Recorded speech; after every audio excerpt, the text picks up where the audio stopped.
This right here, this is how we're doing the whole podcast. Holding the cat? All right. The thing is, just don't even mention the cat. oh, I think the Bengals are going to be great this year. I mean, I really think that they are super talented. All right, we are back with another week of 3 a.m. Coney, I am drinking a Brooklyn Bel Air Sour from New York. It is delicious. What do you got over there? Cheap wine. I really don't know the brand. Cheap wine. You are a cheap date with your cheap wine. Listen, LeBron's on tonight. So when LeBron's on, there you go. Like having a glass. Gary Clark was just on. Did you see that? Yeah. I love it. NBA playoffs, it's always a good time. You know, it's weird it's on now and it's going to combine with other sports, but I really love the NBA playoffs. Luka Doncic, I love him. Yeah. That was fun last night, I guess, although, you know, a little upsetting, but fun time in sports, man. A lot of stuff going on. I'm pretty happy. I know the Reds didn't play because of COVID, but I'm pretty happy. Well, I mean, just got pushed through the weekend. Seems like there was only one positive player, and it's kind of been a most of the players have tested negative. We're not hearing exactly what's going on, but they should be playing tomorrow. Doubleheader. Yeah, doubleheader 2-7s, which is great for the Reds. It's great. It's great for the Reds to have less innings to pitch. You know, that's good. Right? If this were a 7-inning league, the Reds would be by far and away the best team or one of the best teams in the league. And so that's just like, that's the situation that you kind of want to be in as the Cincinnati Reds. But I think that I'm still in the exact same point I was last week, where I'm not freaking out. I'm not panicked. They're 9-11. They'll continue to win games at about a 500 clip. And they had a long losing streak. They will be due and will have, with this lineup, a long winning streak where they get lucky in some stretches, injury luck goes their way, and the bullpen for a second is actually competent. So I think this is a playoff team, and a playoff team in this new format is about 500. So we have a 500 team. I believe that 100% over 60 games. It's just about getting there, and it's about figuring out how effective they'll be once they get there. If they don't get there, though, we'll need to break the U.S. dietary guidelines recently released. Yeah. Which is our new segment. Ciao, please. Hear it again. Ciao, please.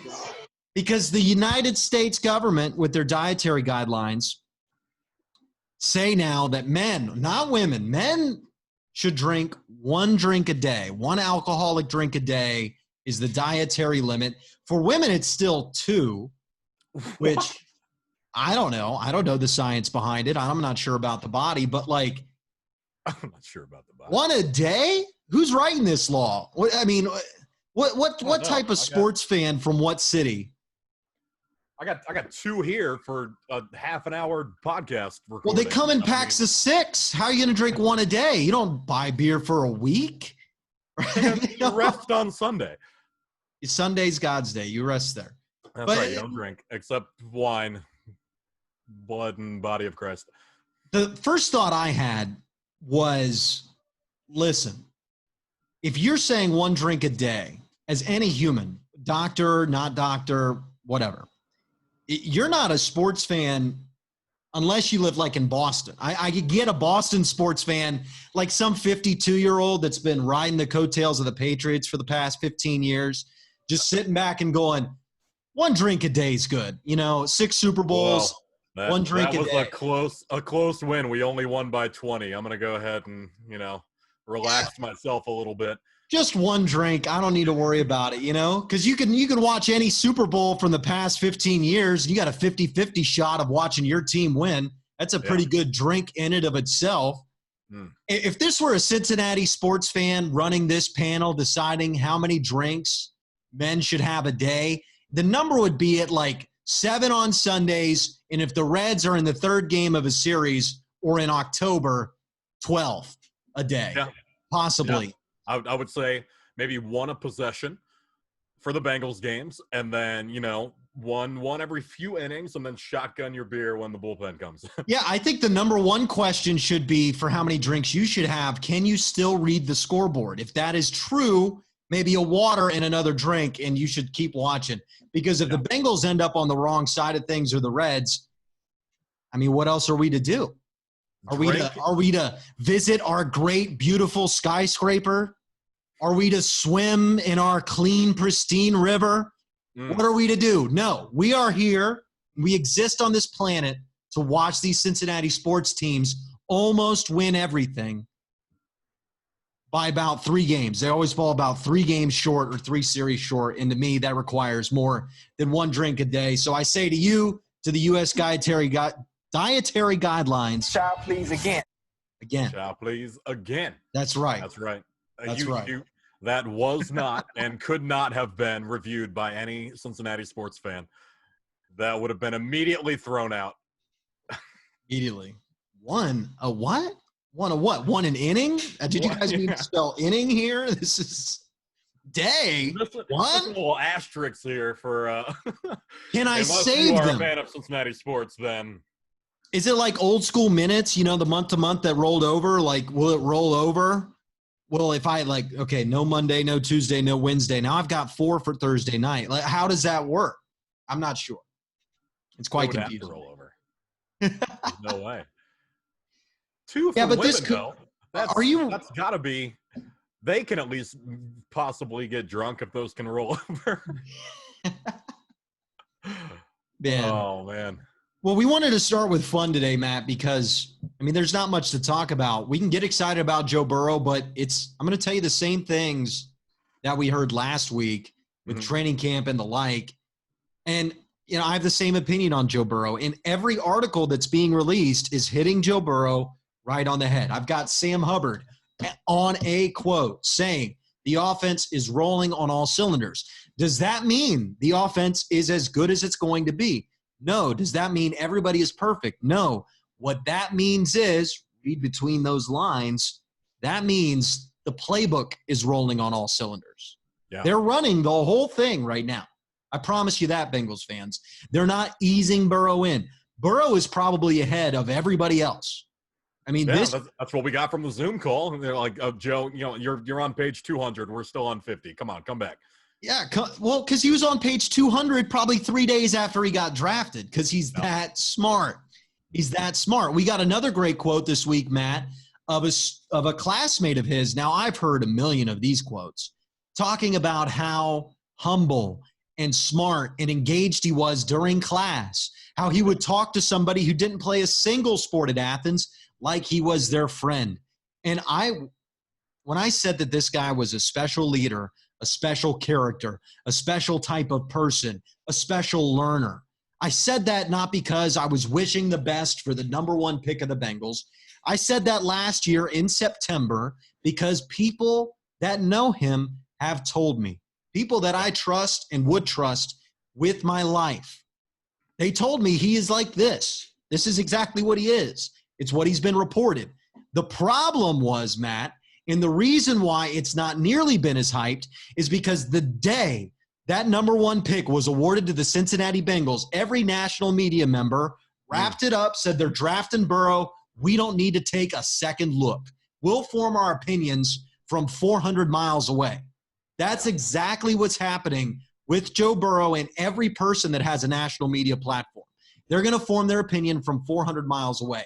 If Miami had this kid, oh my God, every story leading today would have been Joe Burrow went perfect in 7-on-7s. Is he the next great Peyton Manning? Because the Dolphins have him.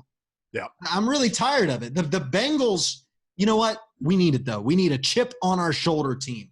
We need to be hated. We need to be disgusted. It needs to be us against the world. I have a feeling that will work really well with Joe Burrow and, the Cincinnati mindset. Yeah, that is definitely what, we have grown accustomed to. We thought maybe with Joe Burrow being the number 1 overall pick and coming here, we're viewing him as this savior of Cincinnati, this amazing prospect that's coming out to, take the Bengals to the next level. And some media might be hinting towards that, but a lot of them are rooting for him to fail. or at least rooting for, because he is with the Bengals, their expectations are coming down to he's probably going to struggle. Mike Brown, Bengals have never been able to win a Super Bowl, blah, blah, blah. We're viewing this as a new hope. And we have now with Burrow here, with what we know, what you know, what everyone has told you from Burrow growing up and who he has always been, now having him with that mindset for the Bengals, Cincinnati fans are excited, and we don't care what the national media says. We are ready for them to continue to try to tear us down, and we'll just go watch and see. Yeah, I mean, watch and see. And listen, there's one of two things that'll happen here to me, 99%. Normally what would happen when a quarterback is drafted, you have a bust because they suck. You have a bust because of the organization. You have a quarterback that works, but the organization is bad, and he kind of brings them to a point where it doesn't look like a bust. And then you have great quarterbacks and great organizations. Those are your four potential outcomes. Burrow is not in the bust side of things. You know why? Because you read stories at this point that he looks like a bust. You read those stories. You read about the Zoom call. You read that he's behind on the playbook because those things get out. You know why we were reading that Dwayne Haskins could barely read? What was that story last year we saw? That like he couldn't read or something, right? That he couldn't read. I'm here to play school. I'm here to play football. Like things, I think that was Cardale, but I don't even know who, what, when, but like those stories were coming out about Dwayne Haskins. And then when you listen to the coaches, they say, you know, it's a process. He's getting there. And the quotes Taylor has exactly where we want him to be, ahead of where we want him to be. You look at any evidence of any player talking about him, no problem with work ethic, no problem with study. There isn't the Baker Mayfield story. Remember the Baker Mayfield story when Hard Knocks was there? Hugh Jackson was like, why are you showing up after Tyrod? You're in a quarterback competition. He's like, well, I have my own way of doing things, and, you know, I've been pretty successful so far. There's none of that. Like if Zach Taylor went up to Joe Burrow and said, come in earlier, he'd be in 2 hours earlier. Right? That's a pretty good Baker Mayfield impression, by the way. I don't know what is Baker even? When I picture him talking, I just picture him as like that detective that's been up for 4 days with the mustache that can't make a break in the case when he was at that that post game, whatever that interview was. The biggest victim of Baker Mayfield was Progressive. I mean, he stole money from them, absolutely stole money from them. And then they got to get laughed at as an insurance company every time that his face was on the screen while they had a 4-7 record or whatever they had last year. I mean, it was just, but at least they're in our division so we can make fun of them. At least it's not an Indian situation where it doesn't matter. Right? At least they're right here in our backyard, in our division, twice a year. We get to say, you guys just aren't that good. You're talked about more, but you just are simply not that good. Matt, I wanted to give congratulations, though, to a very special team, a very special program. It's unbelievable that I'm saying this early in the season. Ohio State has just completed an undefeated season. I mean, wow, incredible already. They will not lose in 2020. Well, they already lost in 2020 to Trevor Lawrence. Ohio State Buckeyes. They already lost. There you go. For the first time since Braxton Miller's freshman year, the Buckeyes will be under 500 in a year. They were 6-7, remember, under Braxton. Wow. Freshman year. And Luke Fickell.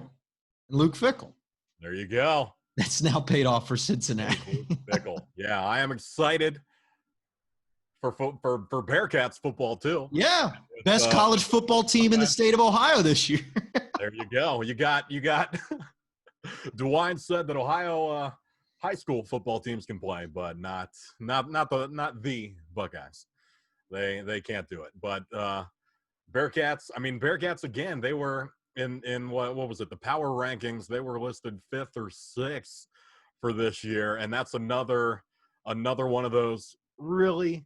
Come on, if this isn't Cincinnati, you have them higher. Because it's Cincinnati, you got the media going, they're not going to do it. Fickell's not going to do it again. And that is absolutely not going to be the case.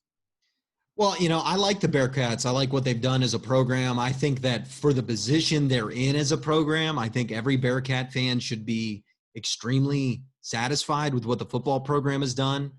I think it's a satisfactory program. I think that they've achieved some goals that you never thought they might be able to achieve if you start this talk in 2005.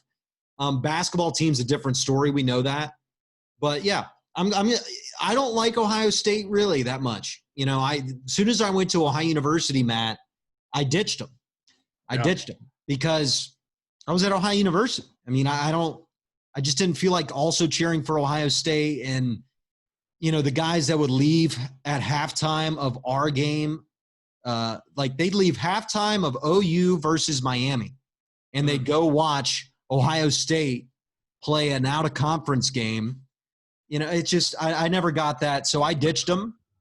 And I'm sad that the Big Ten isn't playing. I'm sad that Ohio State fans aren't going to be able to really embrace their team. But here's the hope, is that if the Bengals are good this year, there's a lot of fans for the taking, new fans who are just going to watch football. They've never watched on Sundays because a lot of people from Ohio, Matt, they don't like the Bengals because they suck. They don't like the Browns because they suck. And Ohio State is one of the best programs in college football. So they're like, listen, I'm from Ohio. I'm just going to watch football on Friday nights and Saturdays. On Sunday, I'm going to take my day off and play golf. And there's a lot of people like that. But a kid from Ohio with that background, doing a lot of good work for charity, and one of the teams in the state, that's a formula that could get a lot of people on board in Cincinnati. And I think Mike Brown and everybody knows that. That's why they spent all that money. We got a chance to make a lot of Bengals fans this fall. Yeah, and you are a better man, I will say, than some UC students who were Buckeyes fans. They came to UC. They're Bearcats fans now, but they keep the Buckeyes in their back pocket. And they're like, oh, look, I'll root for the Bearcats sometimes, but really I'm a Buckeyes fan. And that's you got to decide. But I think the entire Browns are terrible. So the entire state of Ohio now can get together behind the Bengals and Joe Burrow, the Ohio kid, and see what he's going to do with this program. Well, it's an important moment because remember, Matt, sports and the business model works on generations. Most of your fans come from your current fans' kids, right? That's where most of your fans come from. Ask any sports entity. It's your current fans, their kids. Those kids are going to watch your games and buy your merch. It's very rare you have somebody hop on the bandwagon halfway through. And I'm going to take you back to an important moment because the Bengals already lost one generation of Ohio fans. So in the 80s, they gained a lot, my dad being one of them, right? They were flying high in the 80s, cool colors, represented Ohio. Boom, Bengals, 80s, football, a lot of fans. All those kids, so you and I, our generation, a lot of them became Bengals fans. But the problem was there was a little middle portion at the back end of that generation. So all the kids born in the 90s into the poor Bengals, so many of them ended up being stuck to Bengals fans. Stuck into it. They were stuck into it because they had just been in the Super Bowl. Their parents loved them. They were little, and then they were roped into it. But when you get to the early 2000s, right, that's when you have enough distance from it that not everybody's parents will have just been involved with that run. And a big example, I grew up in Springfield, Ohio. That's an hour away from Paul Brown Stadium, an hour, 55 with good traffic. And in 2005, I remember I was 7 years old, and about everybody I knew was undecided for what football team they were going to play. I was a Bengals fan. There were a few Steelers fans, a few Browns fans, but mostly everybody had not been wearing jerseys to school yet because a lot of parents weren't into it one way or the other. And the Steelers beat the Bengals in that playoff game that year. And I kid you not, day one next season, whole school is Steelers jerseys, right? God, it became because they won the Super Bowl that year as a 6th seed. And it was their first Super Bowl in a long time. We are in the darkest timeline, if that is what is happening. There were over 60% of the boys in my school guaranteed were Steelers fans, at least. In Springfield, Ohio, the Bengals are an hour away. That's how deep the Steelers' roots have gotten. Mm-hmm. So the reason that I say this is a really important year because you'll lose 2 or 3 generations if you have another 5 or 10 bad years. You have to have a great run, a playoff winning run, and a near Super Bowl brush. Whether that's an appearance or a win, you got to get close, and you got to do it in the next 5 years. Where this organization's staring at a lot of nothing and no momentum and not many fans. You need another generation. You got to trap our generation into thinking they're going to be good so that we teach our children Yes. to be Bengals fans and trick them into a lifetime of agony and pain. A lifetime of merchandise and tickets, baby. And that's how we do it. More than one beer a day. No more than one. Buy Bengals jerseys. Actually, I want to shout out my girlfriend. She got me a Joe Burrow jersey for nice. What did I get it for? Something was last week. You got the jersey. I got the jersey. It's hump day, Wednesday. It doesn't matter. No. It was something, and I know it too. Oh well, it's embarrassing. Let's hope she skips over this portion of the episode this week. It was the anniversary, wasn't it? No. Yes. It was, but it was late. I know this. It was late. You don't remember this. It was late. No, it was late because it was a post anniversary while gift, right? Anniversary gift. Had a delay on it. We got it. That's all right. I'll have a Burrow jersey, black, this fall. Nice. We figured it out. Are you going to wear that for the podcast at all? Yeah, I'll wear it for the podcast. I don't have it right at the moment. Still shipping. But yeah, you don't have the Reds hat anywhere to be seen. Is it on the floor? Well, you told me to keep it on the floor, Matt. Is it still on the floor? Still, well, it made its way up to the chair, but I figured today it doesn't really matter. You are testing fate.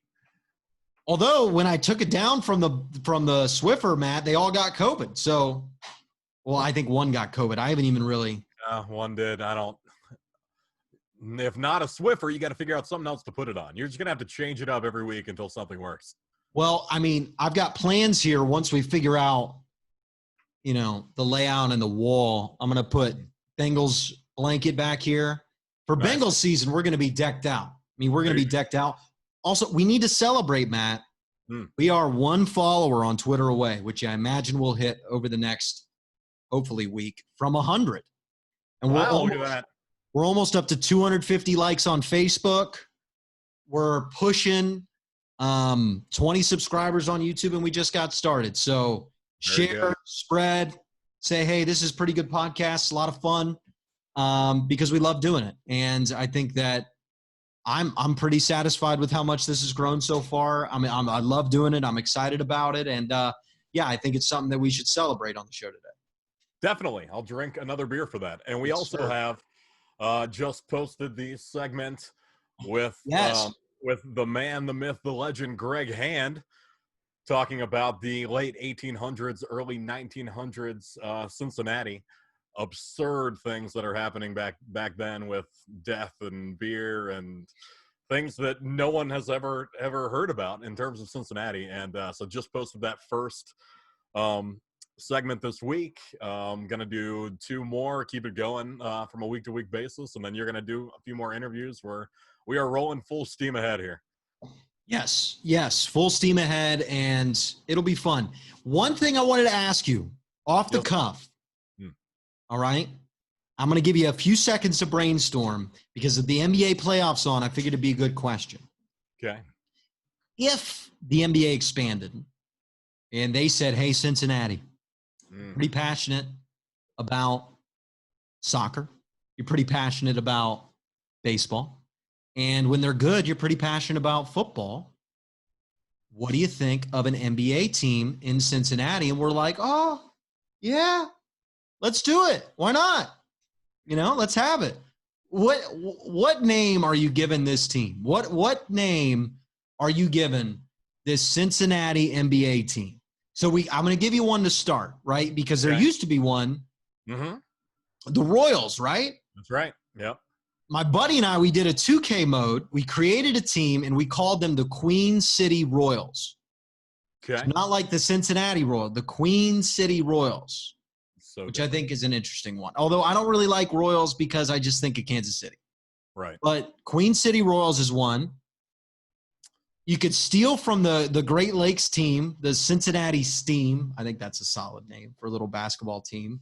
That's not bad. I mean, if you're bringing an NBA team here. Yeah. I mean, the first ones that I thought of are really stupid. What's the first one? Like, the Cincinnati Harambe's. But if you bring an NBA team to Cincinnati, it doesn't matter what you call it. The Skylines. I mean, make it the Cincinnati Coneys, Cincinnati 3 a.m. Coneys, the Cincinnati Coneys. The Cincinnati Wiener Dogs. Cincinnati Coneys. Cincinnati Wiener Buns. No, the Cincinnati Chill for chili. The chill. The chili.